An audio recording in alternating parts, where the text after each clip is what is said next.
This video is on unit conversions. Unit conversions, okay, is our topic. We have the SI units, and SI stands for the International System of Units, and it's usually in French, and that's why it's backwards there. It's the International System of Units, and they have 7 units of measurement that they say are the standard units of measurement. The 7 units of measurement, we have their quantity, their unit that the International System of Units use, and then the symbol that they use for them.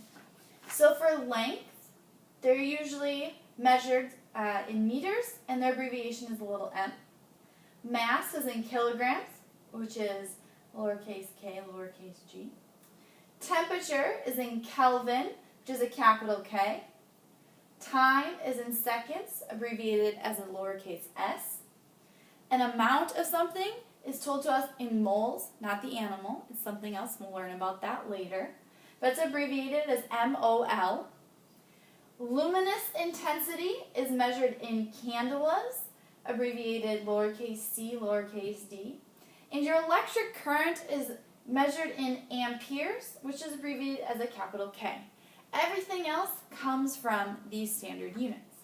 So you might be wondering, where's volume? That's something that we use quite regularly here. Well, volume, it comes from the unit of length, because we know that volume is equal to length times width times height. So measuring in centimeters, we have 1 centimeter for the length times the width times the height. Well, that's equal to 1 milliliter of substance. Another thing you might be saying is, what is Kelvin? Why don't we have Fahrenheit or Celsius? Well, hopefully you know by now that nobody else uses Fahrenheit. Usually people use Celsius. And a way to convert between Kelvin and Celsius is that 0 degrees Celsius is 273 Kelvin. Kelvin based off of 0 Kelvin is when we think that all molecules stop moving at 0 degrees Kelvin. So we relate the two there. 0 degrees Celsius is the freezing point of water. And to convert between the two, whatever degrees Celsius you have, add 273 to it to get to that temperature in Kelvin. Another conversion that you'll be needing to use is the difference between a calorie and a joule. Both are units of energy, and 1 calorie is equal to 4.18 joules. Some other common ones are inches to centimeters, gallons to liters, and pounds to kilograms. To find out these, you can use Google, or you can talk to your phone and ask Siri as well.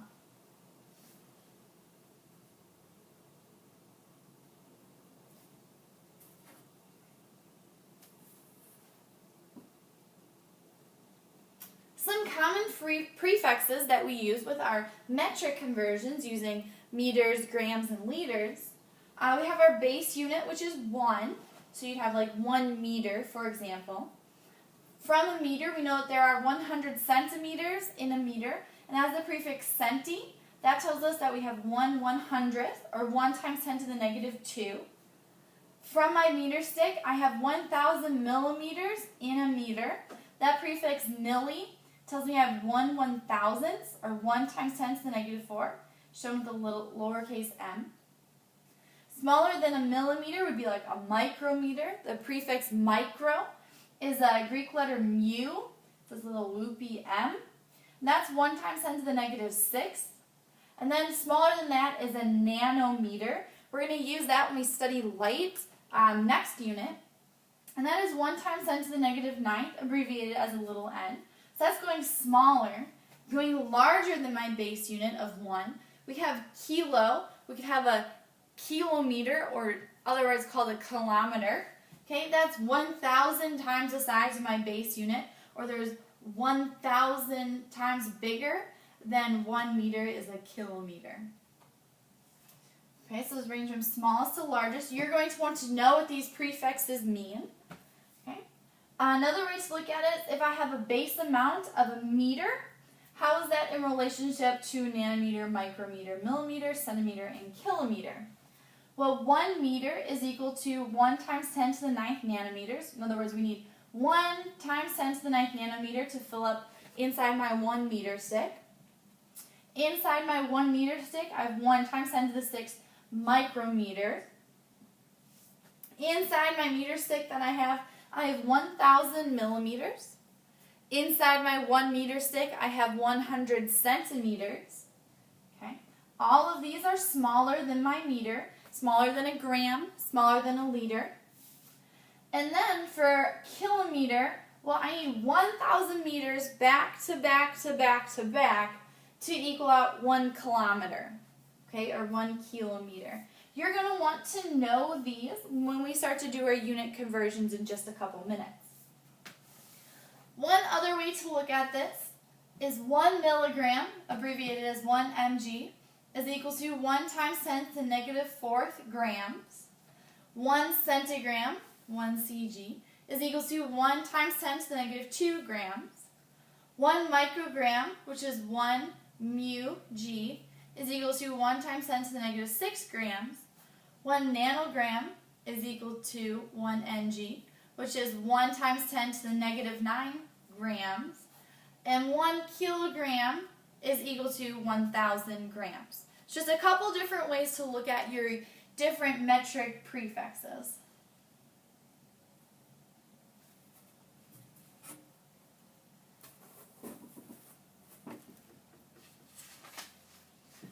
So when we get to the practice problems, when we're converting between different metric units, there are some 3 basic steps that we want to follow to help you go from point A to point B to let you move further on in the problem.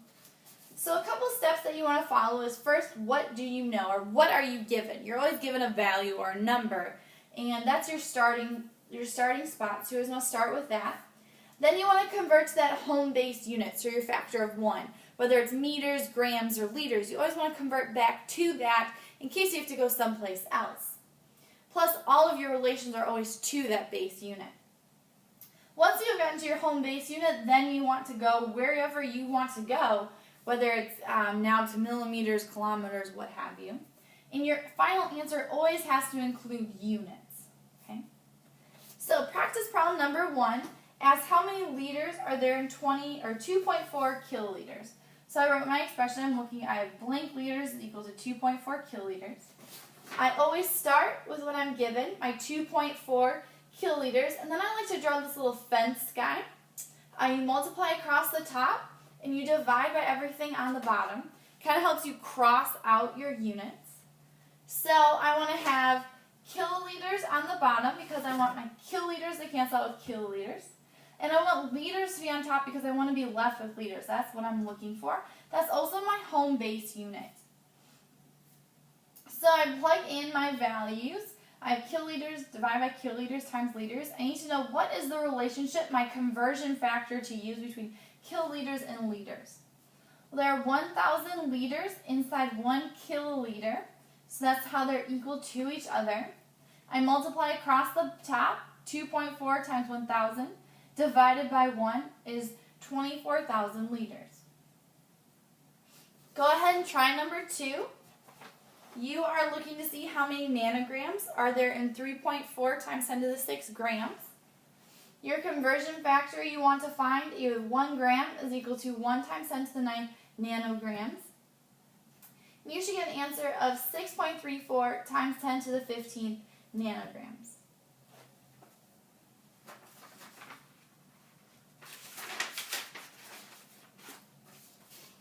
Number 3 says how many millimeters are there in 2,489 micrometers. So with this here, I cannot go directly, or I don't directly know the conversion factor of millimeters to micrometers. I don't know that off the top of my head, and I don't expect you to know it either. So what I do know, though, is I know how to go from millimeters to meters, and I can then go from meters to micrometers. So this is a 2-step equation. I first write down what I know. I know that I have 2,489 micrometers. And then I want to say, well, my conversion factor to first go to my home base unit is micrometers to meters. Again, I want to get rid of micrometers, so that goes on the bottom, going to meters. And then I'm not where I want to go yet. I want to go to micrometers, so I again have to have my second conversion factor of meters to millimeters. Then I I go ahead and I fill in my conversion factor, which is done in my next step here. 1 meter is equal to 1 times 10 to the 6th micrometers. And 1 meter is also equal to 1,000 millimeters. Now I multiply across the top, and then I divide by everything on the bottom, and I get 2.489 millimeters. Go ahead and try number 4. Here we need 2 conversion factors again. We know that 1 gram is 1,000 milligrams. 1 kilogram is 1,000 grams. And you should get an answer of 0.0591 kilograms. Moving on to number 5, this is a temperature conversion. We have 94 degrees Celsius, and we want to know how many Kelvin that's equal to. Well, we know that however many degrees Celsius I have, if I add 273 to it, I will get my temperature in Kelvin. When I plug in my 94 degrees Celsius plus 273, I get 367 Kelvin. Go ahead and try number 6. Now instead of going to Kelvin, you have a Kelvin and you're going to degrees Celsius. So you just need to then subtract 273. And you should get the answer of 7 degrees Celsius. Number 7 says that a solution releases 40 joules of energy when it reacts. Therefore, how many calories are released? Well, earlier you know that 1 calorie is equal to 4.18 joules. Given joules, we want to go to calories. So I start with what I'm given, 40 joules. I set up my fence. I want to get rid of joules and go to calories, so I put joules on the bottom, calories on the top. My conversion factor between the two is for every 1 calorie, I need 4.18 joules. Multiply across the top, divide by the bottom. 40 times 1 divided by 4.18 gives me 9.57 calories. Go ahead and try number 8, this time going from calories to joules. And you should get an answer of 51.3 joules.